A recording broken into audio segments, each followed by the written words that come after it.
You are listening to Leaders and Legends, a podcast featuring some of Indiana's most fascinating men and women whose impact has shaped our state, our communities, and us. Join us as we discuss their imprint on our history. Leaders and Legends is brought to you by Veteran Strategies Incorporated, your local veteran business enterprise specializing in public relations, media relations, public outreach, crisis communications, and digital photography. My name is Robert Vane, Principal of Veteran Strategies, former Deputy Chief of Staff to Mayor Greg Ballard, and Communications Director for the Indiana Republican Party. I'm honored to be your host for our discussion. You are listening to Leaders and Legends, a podcast presented by Veteran Strategies, a local veteran public relations enterprise, and sponsored by Girl Scouts of Central Indiana, Garmong Construction, the Crowne Plaza Hotel, Grand Hall, and Conference Center at Historic Union Station, the law firm of Bose, McKinney, and Evans, and the Bose Public Affairs Group, the McGinley's Golden Ace Inn, and MacAllister Machinery, your friendly neighborhood Caterpillar dealer. Thank you for joining us on the Leaders and Legends podcast. Our guest today is Fahad Nazer. It's our great honor to meet him today. He was referred to us by some friends who a lot of you know, and it's not the typical podcast. We're going to release it on a Thursday, but it's a great opportunity to talk with him. He has a terrific career and currently serves as the official spokesperson for the Embassy of the Kingdom of Saudi Arabia in Washington, D.C. And not only that, he is also incredibly intelligent because he's a political science undergrad, like the host of Leaders and Legends. Mr. Nazer, thank you very much for coming on. Thank you very much for having me, and I hope I can live up to that billing. Well, how long have you been in the United States? Reading through your bio and seeing your educational background, it appears you spent a lot of time here in the States. I did, yeah. I actually went to, attended high school and college here. I attended the United Nations International School in New York City. I'm not going to tell you when I graduated, but give us a hint. I also received a Bachelor of Arts from New York University in New York City as well.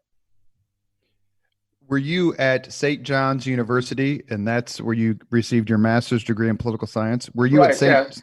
Yeah. So I did also receive a master's. I also worked on a PhD for at Catholic University here in Washington, D.C. Unfortunately, I never quite got to finish or even to start my dissertation, but it's on my bucket list, as they say. Now, were you at St. John's at the same time? And I'm not trying to date you. I think you and I are roughly the same age, but were you there when Chris Mullen and Walter Berry and Bill Winnington and all those great St. John's teams of the mid-'80s were out and about? I think that was a little before my time, a few years before. But St. John's has always had a great basketball team, and I followed it when I was there. But those guys, were afraid you're a couple of years older than me, I'm afraid. Mr. Nazer, what made you decide to major in political science? It's kind of a catch-all major. A lot of us do it because we think we're going to get a PhD or go to law school or another sort of liberal arts springboard education. Why did you choose political science? And if you have a couple of philosophers or if there was a part about the political science curriculum that you enjoyed, please share it. So that's a good question. Well, my late father was a career diplomat who worked at the Saudi Foreign Ministry for many years, so that was certainly a factor. Attending the United Nations International School also allowed me to interact with many of the children of UN diplomats, and that I think further increased my interest in diplomacy, in international relations, in international organizations. So it made perfect sense for me to pursue that. And in retrospect, I really am glad that I did, because it allowed me to be in this position as spokesperson at the Saudi Embassy here in Washington. And I welcomed the appointment as soon as I as soon as I heard, because of the fact that I'm a strong believer in the importance of Saudi-U.S. relations. I think this is a mutually beneficial relationship that has not only endured, but it has continued to grow and to deepen and to strengthen over the past 75 years. And they're both Republican and Democratic administrations, I might add. So I really relish the opportunity to go on shows just like this one to talk about the importance of the relationship, not only to Saudi Arabia, but also to the United States, and to stress the fact that it's been mutually beneficial, as I said, to the national security interests of both countries, I would say. And it's been good for the region overall. The United States and Saudi Arabia, to the point that you just mentioned, have an interesting history going back decades. And I remember being a kid and reading a story about how Franklin Roosevelt and Winston Churchill were meeting with the king of Saudi Arabia. And my history may be a little off. I haven't read the story in probably 40 years, so correct me. And Churchill gave the king a Rolls Royce as a present. This is in the middle of World War II. And Roosevelt, not to be undone or to be outdone, I should say, arranged for a DC-3 or C-47 plane to be presented as a present to the king of Saudi Arabia, or the king of the Saudis. Are you aware of that story? Is that something that's in the folklore of Saudi Arabian history? And do you think it's a sort of a microcosm of the wooing of the Arabian Peninsula by the West, going all the way back to World War II? Right. So this past February 14th marked the 75th anniversary of that very first meeting between the late King Abdulaziz Al Saud, who is the founder of modern-day Saudi Arabia, and the late President Franklin Delano Roosevelt aboard the USS Quincy, as you said. So a lot has been written about that historic meeting between these legendary figures. And what is interesting is not only did they get along very well, but that meeting really was the beginning of a great relationship that has continued, as I said, for the past 75 years, and it has continued to strengthen and to broaden and to deepen on multiple levels. I would say that the relationship between Saudi Arabia and the United States is really multidimensional. It has a political component, it has a military component, there's a counterterrorism component that is a strong pillar of the relationship, there's an economic component, and not to be overlooked, there's a people-to-people component that is also very, very important. So as we speak, we have roughly 50,000 Saudi students studying in the United States. Now they're all here to attain a formal education, but many of them also take time to give back to their local communities. So they're volunteering their time to spend time at soup kitchens, for instance, or at retirement communities. Some have even helped out some communities recover from natural disasters, as was the case a few years ago after Hurricane Katrina. So this is a great relationship. It's mutually beneficial, and we certainly look forward to it continuing to grow and to deepen well into the future.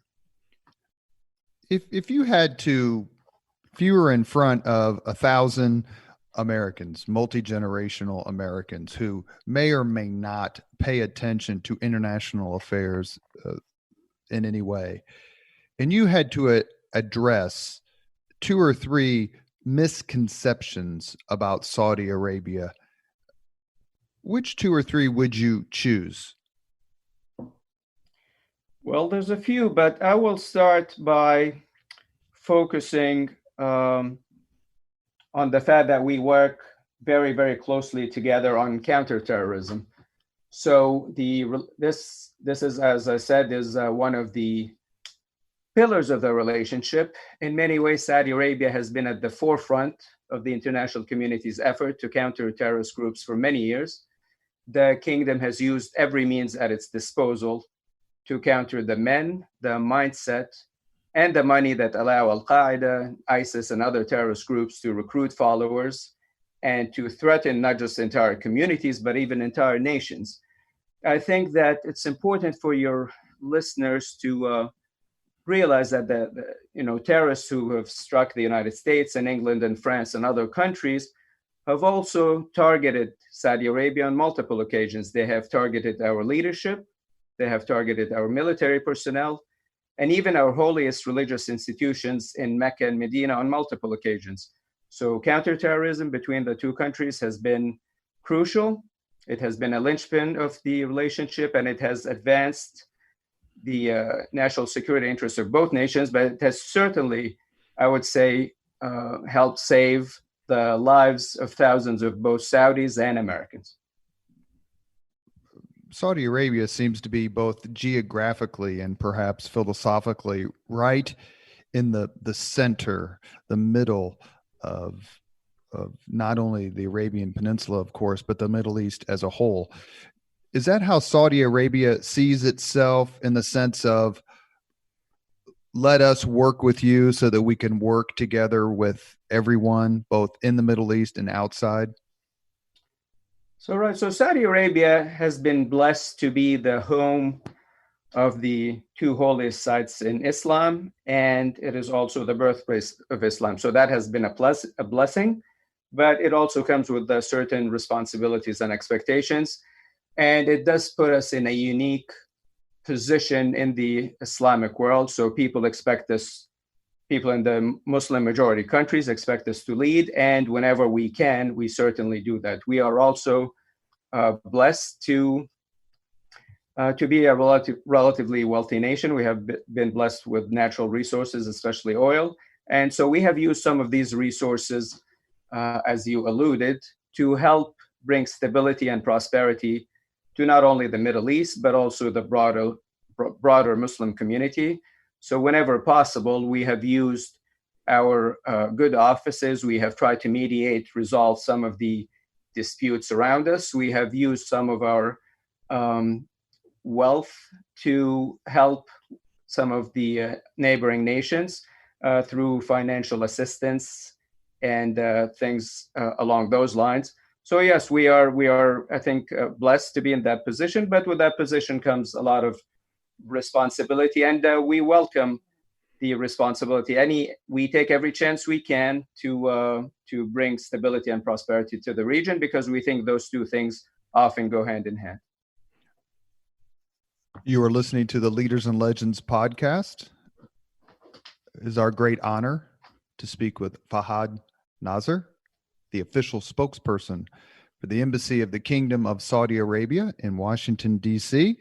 He's a political science major who's going to finish his dissertation one day. He promises us. It's his retirement present to himself, I think. Right. Let me say it a different way. For many people, perhaps, their first real immersion and understanding of the supreme role Saudi Arabia plays, not only in the Middle East, but in war and peace throughout the world, came with its stout commitment to the United States and coalition forces in the Persian Gulf War in the early 1990s. When Saddam Hussein invaded Kuwait and President George H.W. Bush said, this will not stand, he could not have said that, in my view, without the help and backing and support of Saudi Arabia and its ruling family and government. Looking back on that, are the Saudis proud of their role in helping preserve Kuwait's freedom and ejecting those forces from their invasion and standing kind of, as the best way to put it, a beacon of stability in an otherwise perhaps unstable place? Yes, absolutely. I mean, Kuwait is not only our neighbors, it is one of our closest allies and partners in the region. But I think I'm old enough to remember the Gulf War very well. And I completely agree with you. I think that moment was a testament to how closely Saudi Arabia and the United States work together.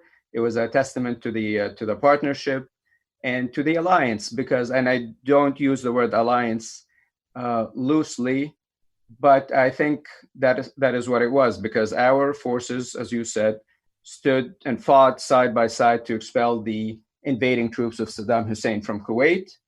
And incidentally, that was not the only time that Saudi and U.S. forces fought side by side together. So that was the first time.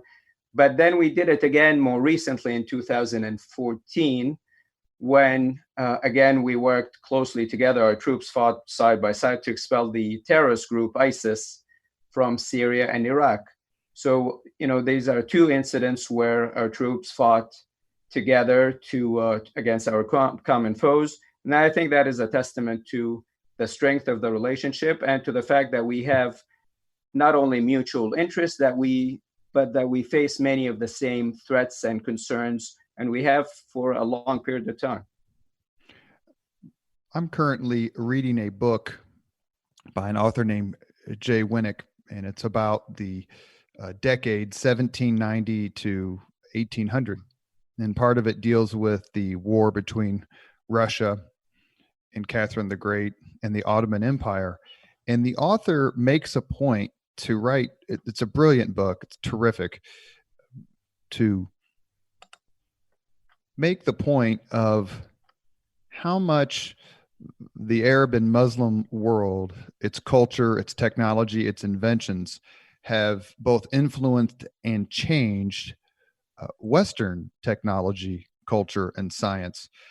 Is that a point of pride for you and for your fellow countrymen and everyone who studies history of that region, to say, you may not have paid much attention to us, but you use both our math, science, knowledge, and technology every single day in your ordinary lives? Right. I mean, I think that as Arabs and as Muslims, we are proud of our history. There's a lot to learn, not just from our history, but there's a lot to learn from the history of other countries and other civilizations. That's very important. That's one of the things that have been highlighted by Vision 2030, which was unveiled by His Royal Highness Crown Prince Mohammed bin Salman 2016. So if you allow me, I'd like to talk a little about that. And while it does, part of the vision includes a revival in our heritage and our history, but more broadly, it is really focused on the future. So it is it's a package of economic and social reforms that I said was unveiled in 2016. Its ultimate objective is to reduce the kingdom's economy's dependence on oil revenues and to reduce the size of the public sector by empowering the public sector. And in that process, one of the things that we have put a high premium on is science, technology, ingenuity, innovation, and frankly, thinking outside the box. So we are Saudi Arabia's population is predominantly young. 70% is under the age of 30. So we have a young, well-educated, well-engaged, well-informed population that, as I said, our history is very, very important to me. To us, we are very proud of our history, but we are also very much focused on the opportunities and challenges ahead of us. And we are focused certainly into the future by working, again, not just with the United States, but with other countries around the world, because we see nothing but opportunities ahead of us. And this Vision 2030 really encapsulates the vision of not just our leadership, but I think the overwhelming majority of Saudi youth who, as I said, they're well-educated, they're engaged with their counterparts around the world, and they want to see how they can not only improve the lives of their fellow Saudis, but also to improve the human condition more broadly across the world. Because it's important to look beyond For any country, and let's stick with Saudi Arabia for obvious reasons, it's important to look beyond the oil wells and the oil fields. There is so much more to offer outside of that. And unless you make it a point to study and understand all the other things that Saudi Arabia has to offer, you can get into this narrow mindset. And your discussion of Vision 2030, one of the things that I know you as a country have gotten some very strong and well-deserved publicity is on women's empowerment.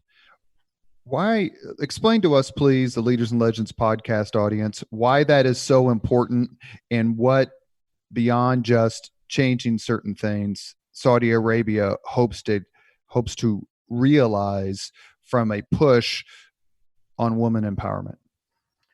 Right. So I think that Saudi Arabia has made great strides towards achieving greater gender equality, especially over the past 5 years or so. Our leadership has made it very clear that the future of the kingdom depends on providing women with both the opportunities to succeed both at home and at the workplace. So over the, some of the reforms that have been enacted over the past 5 years have allowed women to work in every sector of the economy. They can travel, they can vote, they can run for office, they have equal pay. You've read some of, so there's been some articles about the guardianship system, but that has essentially been dismantled to allow women an opportunity to succeed both at the workplace and at home. Women represent some 50% of the Saudi population, and our future really does depend on their success. And this has been not only realized by us, but the World Bank released its annual Women, Business, and the Law report back earlier in the year, and it ranked Saudi Arabia as the most improved nation in the world with respect to making reforms related to women. So this is very, very important to us. And this goes back to one of the questions you asked me, one of the misperceptions, the most common misperceptions about the kingdom. And I would have to add the status of women as being among those at the top of the list. I think people have, unfortunately, some people, I don't want to generalize, have a very outdated, inaccurate picture of Saudi women. And really the only way to realize what's going on ultimately is to come to Saudi Arabia, and they'll see for themselves that women occupy a very important role, not just in the private sector, but they have major positions in the public sector, including, incidentally, our ambassador right here in Washington, D.C. is the first Saudi woman ambassador, Her Royal Highness Princess Rima bin Bandar. And, she has been great, and she is one of many Saudi women who are playing an important role in shaping the future of the country. Thank you very much for mentioning that. One other part I wanted to talk about, I know we have just a few minutes left, is the emphasis on athletics and culture when it comes to, I don't want to overstate and say changing the mindset of people towards Saudi Arabia, but that cannot be dismissed. And whether someone has a narrow view, unfortunately, or a wider, more philosophical and inclusive view of Saudi Arabia, some of the events and some of the projects taking place or will take place in your country are phenomenal. You don't necessarily think Saudi Arabia when you think Monster Jam or WWE wrestling. How important is it to you to have events like that to the country to say, look, we can laugh and smile and have a great time too, and we do the same thing that everyone else does? Right, that's exactly right. As I said, Saudi Arabia's population is fairly young. Over 70% are under 30. They are very well connected in terms of having access to information through satellite television and, more importantly, the internet. Social media is very big in Saudi Arabia, whether it's Twitter, YouTube, or any of these other social media platforms. So they are well aware of the cultures of other countries. A lot of them are very well traveled. For a number of years, frankly, we had limited entertainment options inside Saudi Arabia. But as tourism, encouraging tourism and entertainment are two of the sectors that will be the key to the success of Vision 2030. And the credit goes to His Royal Highness Crown Prince Mohammed bin Salman for realizing that Saudi Arabia has a lot of hidden treasures and gems that us Saudis, before anybody else, need to explore and to realize and to visit. And that has already begun to pay dividends, as we have seen an increase in domestic tourism last year. But just as importantly, we have opened up the kingdom. We have issued a tourist visa now, and we have had hundreds of thousands of people go in to visit and to see what the kingdom has to offer, not just to explore our natural sites and our pre-Islamic sites as well, but also to attend some of these entertainment events, whether it's hip hop concerts or classical music or wrestling or movie awards or festivals. The whole point of Vision 2030 is that it provides a choice for people. So obviously, Saudi Arabia is a big country. Not everybody wants to attend music concerts or festivals, but for those who do, and it's a very, very big segment, that option is there. You don't need to travel anymore. You are, in that way, you're generating jobs in not just the entertainment sector, but also in the domestic tourism sector. So Vision 2030 really is very visionary. And people who have been to the kingdom, especially in recent years, are struck at the pace, at how quickly things have changed for the better. They are struck by how many more options they have, not just in terms of entertainment, but even just going out to a mall or restaurants or parks. And we have a number of great projects that are currently underway, including what will become the first smart city to be created from scratch, what we call NEOM. And again, all the credit goes to His Royal Highness Crown Prince Mohammed bin Salman, who I should add, I'd be remiss if I didn't say a couple of words about him, because I think there's not enough is known about him in the West or in the US. But the Crown Prince is young. He is essentially the same age as the majority of Saudis. He has spent his entire life in Saudi Arabia, so he understands the kingdom's history very well. He's a student of history, I would add. He speaks with refreshing candor about, frankly, the mistakes of the past, the challenges of the present, but he also speaks with unrivaled enthusiasm about the opportunities ahead and about the potential of Saudi youth. And that, to a great extent, is why he is so popular, not just among Saudis, but especially among young Saudis, because he speaks their language and he speaks to them, and he represents a new kind of leader.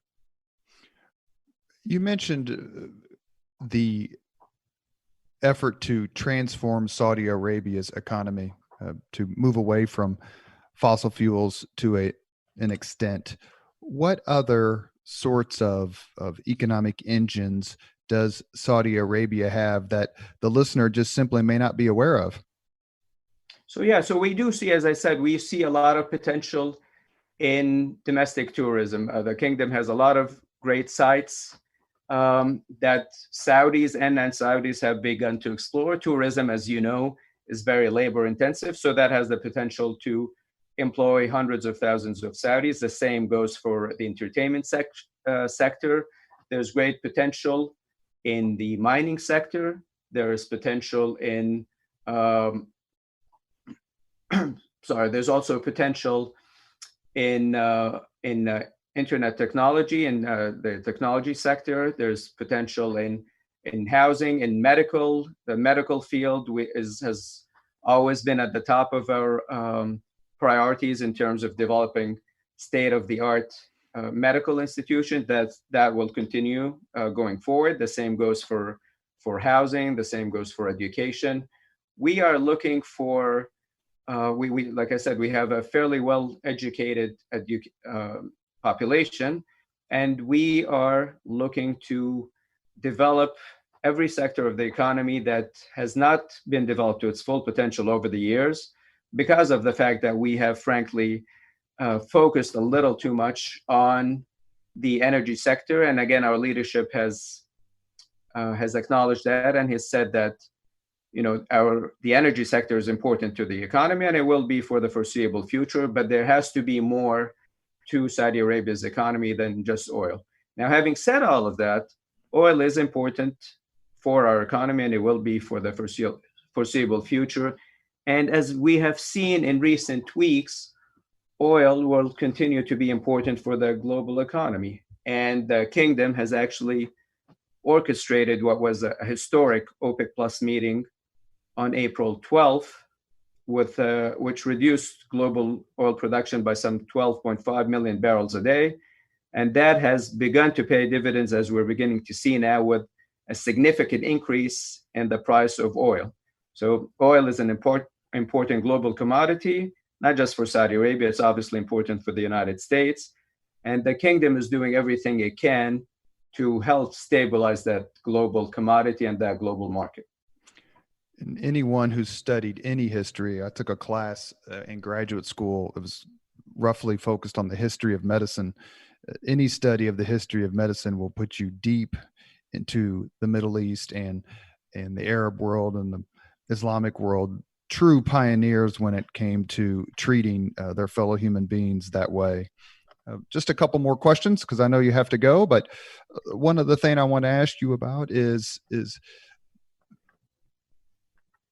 do you believe Saudi Arabia will remain a leader in its own right, but that the Vision 2030 other countries, like-minded countries, to follow Saudi Arabia's path and maybe make some of these changes and include not only economic diversification, but also female empowerment? Yes, we do. We absolutely. I think there's great enthusiasm in the kingdom for Vision 2030 because of the fact that it really is focused on not just the present, but it's focused on the future. In many ways, it is looking at our economy in a whole new way. It is being led by Saudi youth and young people, starting with His Royal Highness, Crown Prince Mohammed bin Salman. But if you look at some of the institutions that are leading this transformation, you're going to see that they are predominantly young. The leadership is predominantly young, and you're also having a lot of women in important decision-making positions. So this bodes very well, certainly, for the vision inside the kingdom. And we do hope that it will inspire other countries in both the Arab world and the broader Muslim world, because we strongly believe that stability, political stability, and economic prosperity go hand in hand. Saudi Arabia maintains great relations, strong relations with the overwhelming majority of countries around the world, not just in the Middle East, not just in the Muslim world, but also in the West, starting with the United States. But we also have great relations with the United Kingdom and France and others. So this is our vision.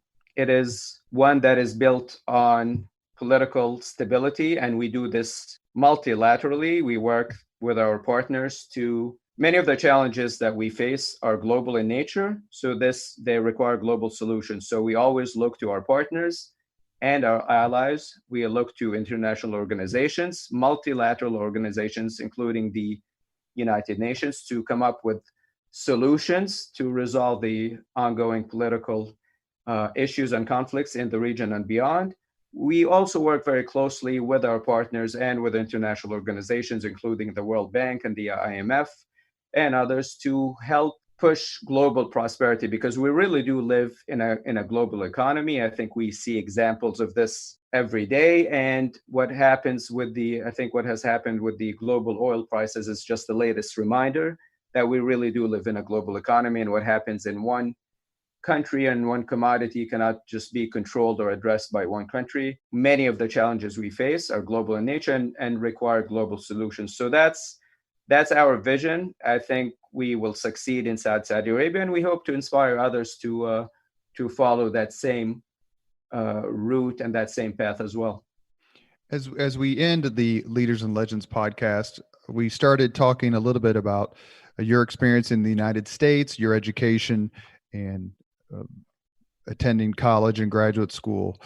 So let me give you a chance here before we close, and just, if you'd like, speak generally, or maybe with a specific example, of your impression of the United States and of Americans. You must have met thousands upon thousands of us during your time here. Please talk a little bit about what you think of our country and our people. Right. So it's been an absolute privilege for me to have lived in the United States for as long as I have. Americans are great people. We appreciate their history, their culture. Obviously, American culture is very popular in Saudi Arabia.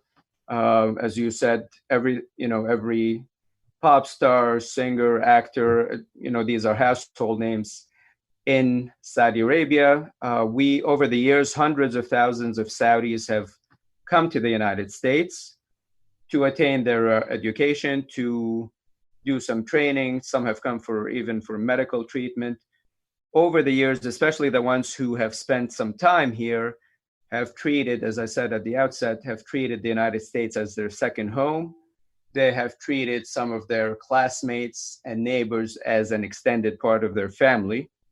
They have continued to be, and this is the same, I think this goes both ways. So Saudis who have lived in the United States, as well as Americans who have lived in the kingdom, have been a linchpin of this relationship. They have made sure that it continues to strengthen and to endure, because, as I said, they know firsthand that despite some of our differences, we really do have a lot more in common than we do differences. It is not just about common interests in terms of geopolitical or economic interests, but at the heart of it, and I speak maybe personally here, but I've been fortunate enough to have lived in many countries around the world because, as I said, my late father was a diplomat and we moved around quite a lot.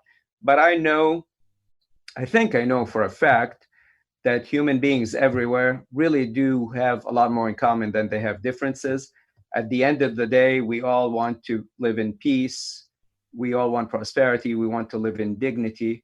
And Saudi Arabia, I think, is doing everything it can to promote these values, both inside, not just in the kingdom, not just inside the Arab world, but also across the broader Muslim world. And it's also, evidenced by the fact that we really do have great relationships with countries that are really geographically, at least, very far from us. And the United States is one great example. Yet the relationship has continued to endure and to strengthen and to deepen over the years.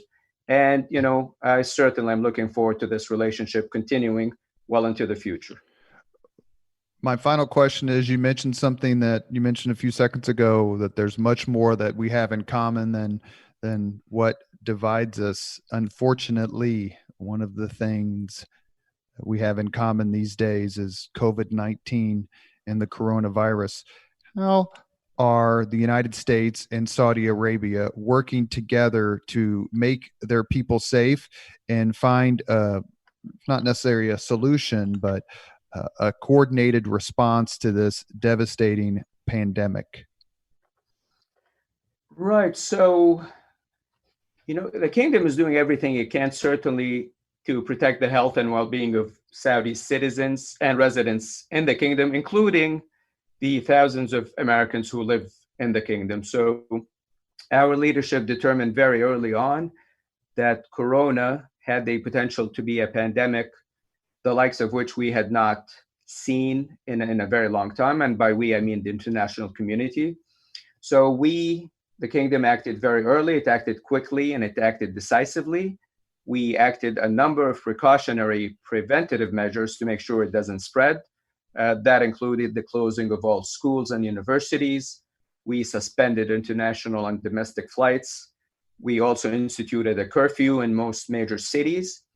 And perhaps the most difficult decision was suspending visits to the holy mosques in Mecca and Medina.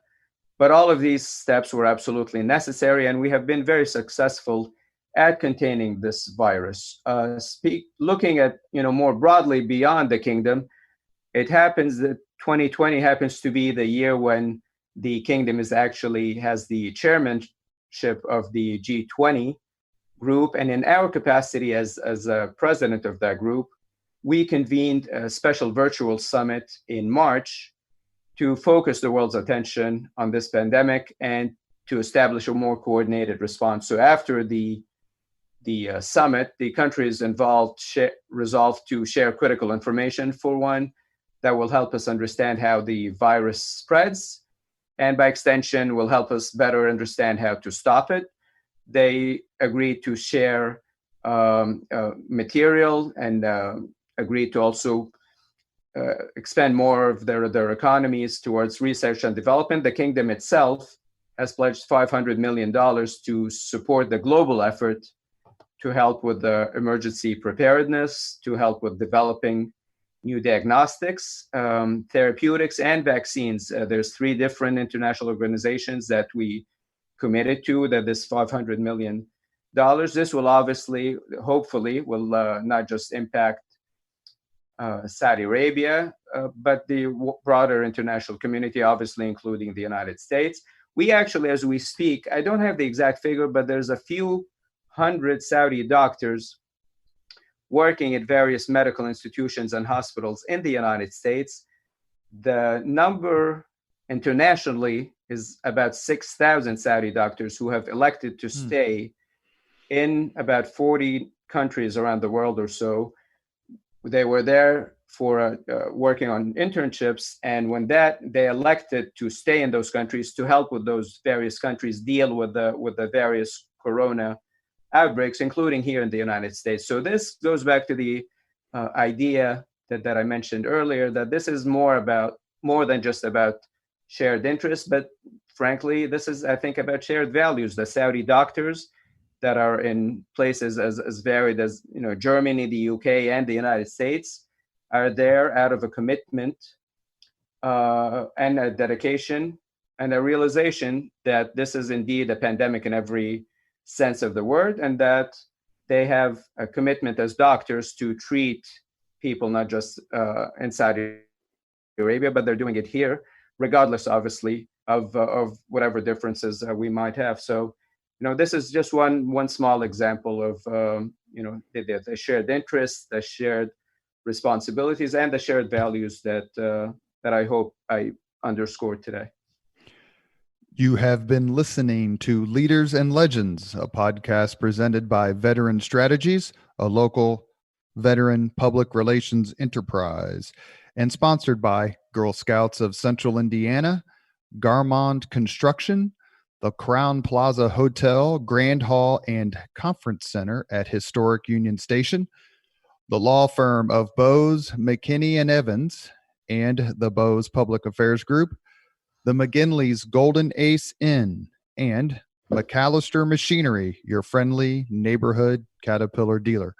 Our guest today has been Fahad Nazer, official spokesperson, the Embassy of the Kingdom of Saudi Arabia in Washington, D.C. It's been an honor, sir. We'd love to have you back on if there's anything else you want to talk about, and we are very grateful for your time. The pleasure was all mine. I really appreciated our talk, and hopefully you'll have me on again to continue this conversation. Thank you very much for listening to Leaders and Legends, brought to you by Veteran Strategies Incorporated. If you want to contact us about this program or our menu of public relations services, please send us an email at robert@veteranstrategies.com. That's robert@veteranstrategies.com.